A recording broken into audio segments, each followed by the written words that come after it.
Have you ever wondered what happens when thousands of young people from every corner of the planet come together? Not to protest, not to complain, but to redesign the future. No politics, no PR, just clarity, conviction, and responsibility. This is the Global Youth Statement. And trust me, it's not just another climate document. This is the world's youth saying enough talk. Let's act together and now.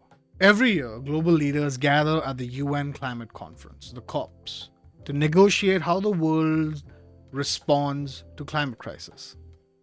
But here's the problem. Those most affected are almost never the ones with the power to decide.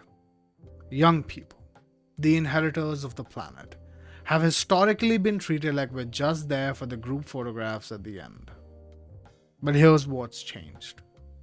We managed to organize across 150 countries, thousands of young climate leaders, educators, researchers, activists, farmers, indigenous community leaders, engineers, artists, all collaborating.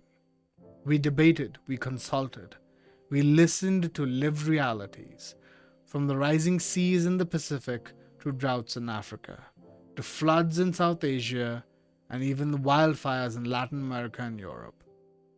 And from that, we built one voice, one message, one global youth statement. The global youth statement is not a wish list, it's a roadmap. A roadmap that demands real climate finance, not empty promises. Just transition that doesn't leave workers or communities behind.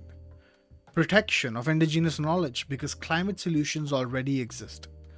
They've just been ignored. A loss and damage fund. Why? Because countries facing climate destruction shouldn't be asked to adapt to injustice. Education that prepares people to live sustainably and not just memorize facts.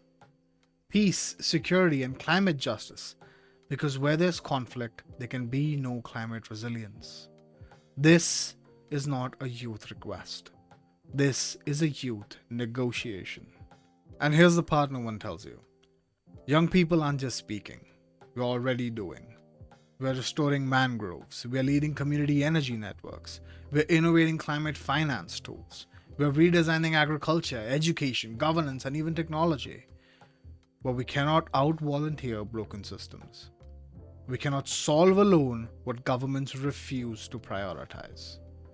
And that's why this statement matters, because it turns individual action into collective power. So this is where you come in.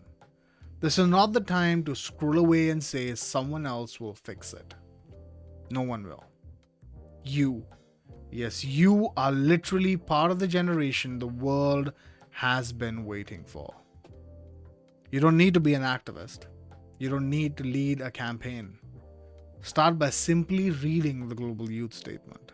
Start by sharing it. Start by speaking about it.